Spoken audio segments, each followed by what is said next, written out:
Hi everyone, this is Dylan again from Dylan's Reptile Time. Hope you're all doing okay. We're going to have a look at newts and salamanders today. Now, like frogs and toads, they're amphibians, so they kind of live on the land and they go in the water as well. They're found all over the world, around ponds, lakes, streams, places like that.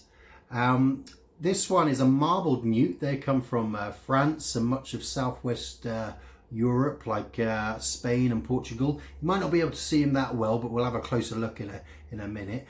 We've got some newts in this country. So we've got the smooth newt, we've got the palmate newt, and we've also got quite a large newt called the great crested newt.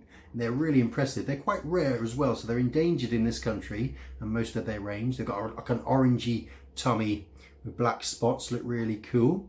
And newts, they go in the water to breed and lay their eggs. So like frogs and toads, they have a larval stage. So the mummy newt lays individual eggs in water plants. And then they grow into like little kind of fish type things. And then they get front legs and back legs like tadpoles do. And then they climb up onto the land like little newts. And then, yeah, they spend a lot of time on the land until they're ready to breed again, and they'll go back to the water. So we're going to have a close-up look at the marbled newt now, and also the sharp-ribbed newt. So as you can see, marbled newts have got really nice colours, and they're probably the most, in my opinion, the best-looking newt in Europe, I think. So as you can see, those colours are really good camouflage against the grass there, so it makes them harder to be spotted by predators that might want to eat them. And the newts are strictly carnivores, so they eat insects and worms, things like that. And newts, they've got if you look at their skin, they've got a more rougher skin compared to a salamander. And they also have the ability to regenerate their limbs. So if they lose a foot, they can grow a new foot back. How cool is that? And the male newts usually develop a crest down their back and go a lot brighter to display to the females in the water when they want to get a girlfriend newt. And the Alpine Newt's got really nice colours, as you can see. And this one, I think, is a female. They've got this stripe down the back. That usually goes as they get older if they're a male.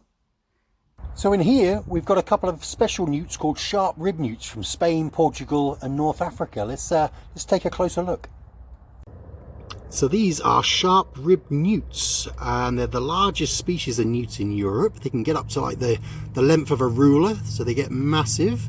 They're called sharp-ribbed newts because they've got holes down the side where they can actually push their ribs through. So when they get attacked by something, they can push those ribs through, actually get coated in poison on their body, and the thing that wants to eat them just lets them go or gets a bit sick. So that's their main defense. And they've actually been up in space. So scientists have sent sharp-ribbed newts up in space, not flying the actual spacecraft, just sent up into space just to see how they react under zero gravity. Yeah, so they're astronaut newts. It's pretty cool, isn't it? That's the female there, and this is the male here, so the females get a little bit bigger. Okay, who's hungry? So like all newts and salamanders, they love worms. So we're going to try and give them this worm here. So she should spot it. And there we go. Wolf sit down. And they're quite voracious predators. They pretty much eat anything that they can, any kind of creature that can fit in their mouth. They'll just grab it and then swallow it down. And they're highly aquatic. So sharp-ribbed newts, they spend pretty much all their life in the water, swimming around.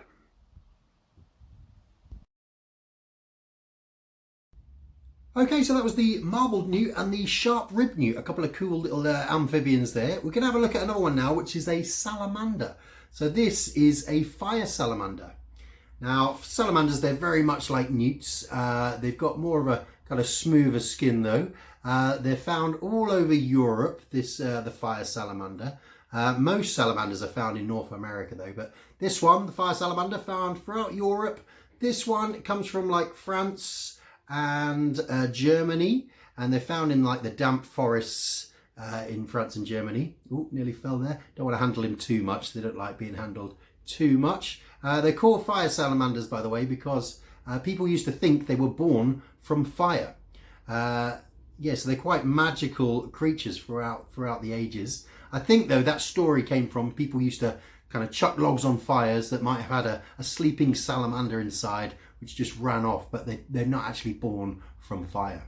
So let's have a closer look at the fire salamander. So here he is. Now, salamanders, they've got poisonous skin. So if you look at his colours, he's got these bright yellow colours. They're just to kind of warn off potential predators that might want to eat it. Basically saying, look, you don't want to eat me or you'll get sick. I'm poisonous. And those holes at the side of their head, they're the poison glands. So they can actually produce poison from those holes there. And salamanders like this can live up to 50 years. So they can live for a very long time. And some salamanders, they go to the water to lay their eggs like newts. But fire salamanders actually develop the eggs inside their body, and they can actually give birth to live young. So that was a close-up of the fire salamander there.